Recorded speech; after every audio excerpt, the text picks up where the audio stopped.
Hello YouTube, it's Sean from the classicretrogameroom here. Hope everyone's well. Back with another pickup video. Probably a record for me actually, in that I've only got 5 games to show you from the past few weeks. So, but yeah, I mean I've been really sort of preoccupied the past sort of month really. Since my last upload I said I'd join the gym and stuff, so really been sort of bitten by the fitness bug. Really sort of given my fitness a real sort of kickstart. I've actually lost, I think, weighing myself the other night, £8 in less than a month. So it's been, you know, I've really been working hard. So very little time to do anything else really. Work's been really busy as well. So yeah, it's been absolutely crazy. But I've managed to pick up a few games. So we'll take a look at them now. One of them is utter cack. Actually, I'd probably say 2. One is utter cack, one is borderline cack. So yeah, so let's start off. The first game, which I've actually been outbid on so many times the past sort of 4 or 5 months really. It's a game that I know that Classic Retro Game Room has picked up recently. It used to be Scott Brady, DJ Scott Brady. Brilliant channel, by the way. Make sure you check his channel out. I'll link down the bottom. But he's a big fan of these games, and that is FIFA 98. So obviously David Beckham on the front. It's fully boxed and in perfect working order. Yeah, it's a pretty good game actually. You've got a lot of the bits and bobs incorporated here from sort of the PlayStation things. So yeah, it's you know, you've got a lot of players on here on the back. Just reading it now, sort of 97, 98 team lineups, everything like that. It's they say that they involved in this game one-touch control, overhead passes and things like that. So headers. So playing it, to be fair, it doesn't feel like any different to any of the other FIFA games, if I'm being honest. But this sort of means now I've got the full set of FIFA games. So FIFA 98 being added to it. It's a game that seems to sell. You can find it, buy it now, sort of throughout the UK for something stupid usually. Like, I mean stupid. I mean I've seen this game before, sort of £15 to £20 buy it now. I paid. I got this delivered for £3.98. So the postage alone, he charged me £2.40. So you know, I picked this up for next to nothing really. So FIFA 98 now into the collection, fully boxed. No different to any other FIFA game really. So next game, let's not go borderline cack yet. Let's do the other 2. Next game is Bubsy. Now Bubsy is a game that I think comes in for a lot of criticism. I can understand why, but also for me personally, this game has got a lot of memories for me. I remember playing this so much as a kid, and what a great game it is. Yeah, no matter when you buy this game, I never ever managed to find it in good condition. I mean, like here, the case is beat to crap and things like that. The manual looks like it's been, you know, through the washing machine, and it's got sellotape all over it. And the cartridge isn't too bad actually. I found a lot worse than that. So. But yeah, I mean Bubsy is sort of a platformer game.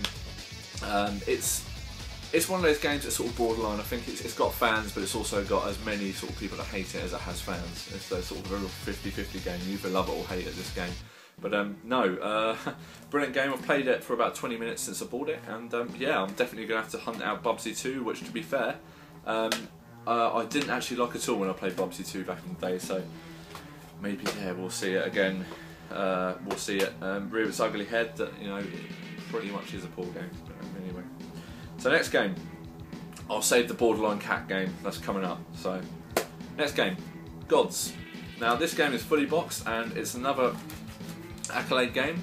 And this, you know, just as a contrast, you know, this is an Accolade game here, pretty much the same, and that's an Accolade game as well. This is a game that you can never really find in good condition, like I said. But this one here, it's a game that you can pick up for next to nothing on eBay, and yeah, I mean it's one of those games that sort of there's so many of these sort of games out there. It's just basically a platformer game. The controls are a bit clumsy if you ask me. I don't know why I'm really holding this up to the camera. I mean, I don't think this worked very well last time I did this, so you couldn't really see anything. But yeah, platformer game. It says Megadrive Advanced Gaming gave this 91% and Sega Pro gave it 92%. Yeah, I mean, there must have been very slim pickings when they when they rated this game, because yeah, there's yeah, it's all right. You can throw it on and have a bit of a blast on it. 15-20 minutes. A lot of lives on this game. I used them all up very quickly. You know, I didn't even get off the first level. I really struggled trying to get to a door at the top. I could see what I had to do. I had to put a lever in something like that, but it's so difficult getting to it and jumping over spikes and stuff. But yeah, I mean, a game to get into your collection. Oh, sorry, I forgot to say. I actually picked up the next 4 games, this one, and the next 2 in the same bundle. They cost me £4 and £3 to ship, so £7. So basically these games have cost me, like, I think next to nothing, sort of, you know. I'm not really that fussed about them, so I think it's about £1.40 or something they worked out, so ridiculous like that. So £1.40, I'm not really going to grumble, but yeah, gods. Borderline cack, right. Dragon. Bruce Lee story. Well, what can I say about this? Yeah, I didn't enjoy it at all. It's in amazing condition, and for me, it's probably in good condition because it's not very good. So, but that's just me. I mean, I'm sure this game's got fans and stuff, but the whole thing about it, I mean, I just didn't. I don't know. It's just trying to cash in really on the Bruce Lee thing, you know. But no, not a fan of it, to be honest. It's trying to be too many different things, you know. There's a lot of things that I can sort of think of other sorts of games that are out in the market that this is trying to cash in on, and you know, it's just one of those games. I think when I threw it on, I was expecting it. I mean, the cover art looks pretty good, you know, and also Virgin games tend to be very good, and I usually enjoy a lot of the Virgin games, and I mean, this one just didn't hook me, but you know, it's one of the later Megadrive games as well, I think. I mean, I'm just looking for I mean, so it's 1994, so mid-range. You would have thought, you know, with the techniques they had out on the system at this time, they would have made this game a lot better. But you know, now I'm saying this, actually, I mean, it is borderline cack. You know, like I said, it's not total cack, not like the next game.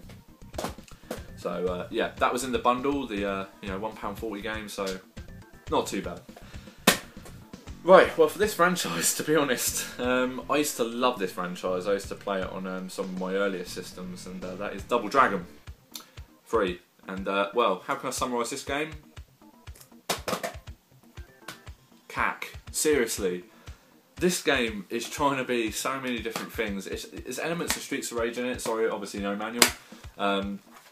Elements of Streets of Rage in it, but man, it's just so boring. And also, the collision when you're trying to punch and kick someone, so laboured. You kick someone and nothing happens, and they just keep punching you in the face. And I really love this game, as you can tell. No, I was really trying there, really bashing the buttons, trying to hit people. The movement was off.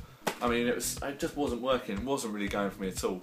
I mean, to be fair, I mean, I was using it on my my retro gen, so it might be something to do with that, but it might not be. No, I really did not like this game at all. I mean, the screenshots you can see here. Again, why do I keep doing this? I don't know. So anyway, you've got like very similar sort of Streets of Rage things here. The levels are very similar to Streets of Rage 1, and the movements are very similar to Streets of Rage 1, but it is not Streets of Rage 1. So if you like these sort of games, stick to Streets of Rage. I've said that before, and it's a well-coined phrase. So anyway, guys, that pretty much does it for my pickups. Amazingly short pickup video from me, but there was one other thing, but oh, sorry, I can say it's going to be really unprofessional of me, but wait a minute. Okay, well, yeah, was one other thing. I picked this up on eBay, and it was listed as not working, but I don't think the guy realised that, you know, you have to hold the button in to actually get it to work. And it's a retro thing that I used to have as a kid, and it is Sonic the Hedgehog Tiger Electronics. Wonder why I picked this up, you're saying, you know? Well, 49p, £1 postage, and for something I had as a child, I was willing to take a risk on it not working. Originally I thought it might have, like, you know, all the batteries in the back would have oxidised, but they're perfect. No problem there, it's all very clean at the back. But then I seem to remember, when I was younger, my one you had to hold the button in for a little while. And, not coming on. There we go. Right, okay, it's on. Basically you had to hold the button in for a little while. I think the guy just literally hit it, and it wasn't coming on. Then you had to press it again for the really corny song and high-pitched song to start. And so basically the idea is very simple. With Sonic in the middle, you just have to jump up. I don't even know if this is even coming out at all. But basically, yeah, you have to keep running and then jump into your corners and hit the, you know, bad guys that come up. So very simple game, but it's something I had as a kid. This, and it brought back so many memories. That music. It's funny. As soon as I held it, I knew exactly what the music was going to be. Really weird. I mean, I haven't played this for God knows what, 15 years, and you know, came back to it and I knew exactly what was coming music wise. So anyway, can't beat that for childhood memories at all. So anyway guys, like I said, yeah, I've been at the gym recently and stuff, really got the fitness bug, and I'm really hoping in the next few days to hear about the London Marathon if I've gotten in again. I really hope I have gotten in. If not, I'm going to keep training. I'll probably end up doing the Brighton Marathon, something like that, and work my way up. But no, I'm really enjoying it. I've actually gone full time at the gym now, so I'm there quite a lot. And like I said, I've lost a lot of weight literally within the space of a month, so it's a sort of real good emphasis to keep going. Also played my first 11-a-side game for 7 months last night, depending on when this goes up, but did really well. We won 3-2, so it's always good. So only a friendly, but it was all good. So anyway guys, I hope things are well with you. Don't be a stranger, you know, leave your comments. Please feel free to comment, rate and subscribe and all that good stuff. Also please approach me for any trades, or if you've got any Megadrive games you want to sell on, because I went over this in the Sending Back in this video, pretty much the same. I've got games sort of coming in left, right, centre at the moment, and you know, I'm going to have to put my first box up in the loft very soon, mainly because the other shelves here are filling up, and yeah, it's really good sort of taking a look at these shelves now and seeing all the stuff that I've got, and I'm pretty happy with the collection I've managed to amass in a very small time really. So anyway guys, take it easy and I'll see you all soon. Thanks for watching.